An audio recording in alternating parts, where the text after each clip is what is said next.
这是一个非常残酷的商业竞争故事。老黄讲述了英伟达20多年来一路遭遇 AMD、英特尔、高通等巨头阻截、走投无路的历程。最后，他只能在没有客户的地方建立产品。英伟达能有今天，完全是一场阳谋的胜利。看完这个故事，需要你的一些耐心和忽略一些专业术语。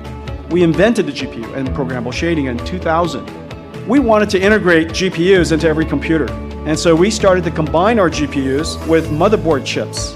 And we launched a fabulous integrated graphics chip at the time for AMD CPUs. Our chipset business was an instant success. I think it went from $0 to $1 billion practically overnight. But then all of a sudden, AMD wanted to control all of the technology in the PC, and we wanted to stay independent, so they purchased ATI and no longer needed us. We turned to Intel.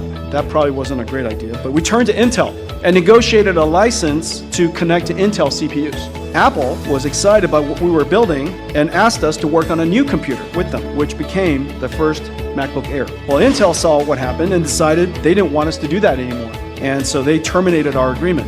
Well, we pivoted again, and this time we went and licensed ARM.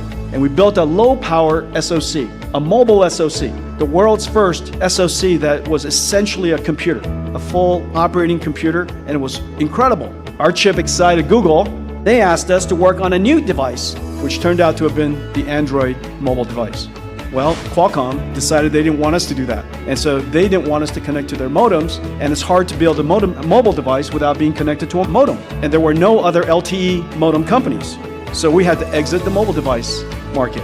Well, this happened practically on a year rhythm. And we would build something, it would be incredibly successful, generate enormous amounts of excitement, and then 1 year later, we were kicked out of those markets. Well, with no more markets to turn to, we decided to build something where we are sure there are no customers. Because one of the things you can definitely guarantee is where there are no customers, there are also no competitors, and nobody cares about you. And so we chose a market with no customer, a $0 billion market, and it was robotics. We built the world's first robotics computer, processing an algorithm nobody understood at the time called deep learning. This is over 10 years ago now. 10 years later, I can't be happier with what we've built and the opportunity to create the next wave of AI. More importantly, we developed agility and a culture of resilience. One setback after another, we shook it off and skated to the next opportunity.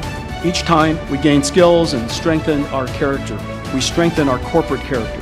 Our company is really hard to distract and really hard to discourage, and no setback that comes our way doesn't look like an opportunity these days. Ironically, the robotics computer that we built today doesn't even need graphics, which is why our journey started in the first place.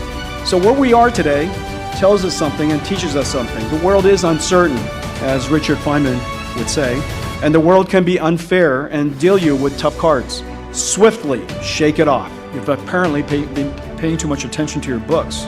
Swiftly shake it off. Come on, that's pretty clever. I made myself laugh. There's another opportunity out there, or create one.